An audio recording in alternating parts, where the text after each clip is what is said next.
هەروەها فێڵکردن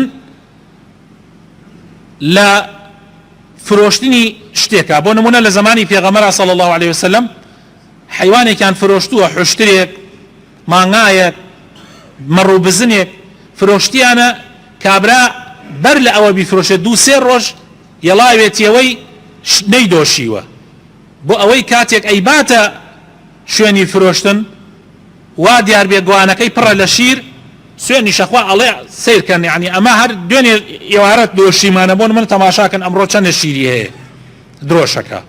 پێغەمبەری خوا صلی الله عليه وسلم تأكيدك لسر أوا لحديثا أفرمي لا تصروا الإبل والغنم اشتوا مكان ئێستا حاليا ئەوە گۆڕاوە بە نەوعێکی تر، ئەوەش ماوە بەڵام بە شێوازێکی تر لە معرەزی سیارەیە. بۆ نمونە هەیە لە معرەزی سیارەیە کابرا سیارەکە ئەبا شوختی پێوەیە، سیارەکە بە شێوازێک لە شێوازەکانە ئەمیش ئەڕوا پۆلیشێکە فێڵی تیاکە شوختەکانی پڕەکاتەوە حتا کابرایی کڕێ، کە کابرا کڕی دوای 10-15 ڕۆژ تەماشاکەم سیارە شوختی زۆر پێوەیە، ئەم سیارە بۆ نمونە لێی دراوە بۆ یاغی هەیە، ئیتر فێڵی تیاکە، عیبێک لە مەکینەکەیە هەیە فێڵی تیاکە.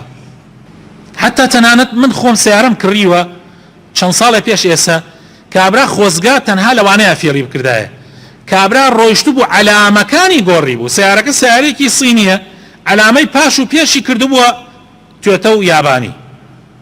تۆ سیرکە تا ئەو حەدە، یعنی تا ئەو حەدە سیارەی سینی بە نرخی یابانی بیفرۆشی، بە تایبەت بۆ فەقیرێکی وەکو من کە ئەو شتانە نەزانێ.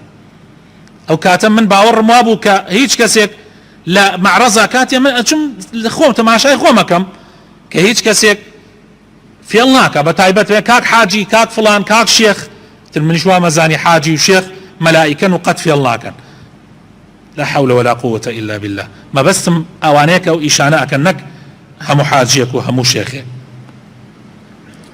پیغمبری خوا صلی الله علیه وسلم افرمیه کریار و فروشیار کریار و فروشیار بۆیان هەیە پەشیمان ببنەوە تا لەو مەجلیسە کە دانیشتون تایە هەڵ نەسابەتن، کە هەڵسیان ئیتر مەجالی پەشیمان بوونەوە نییە ئیلا مەگەر فێڵ هەبێ.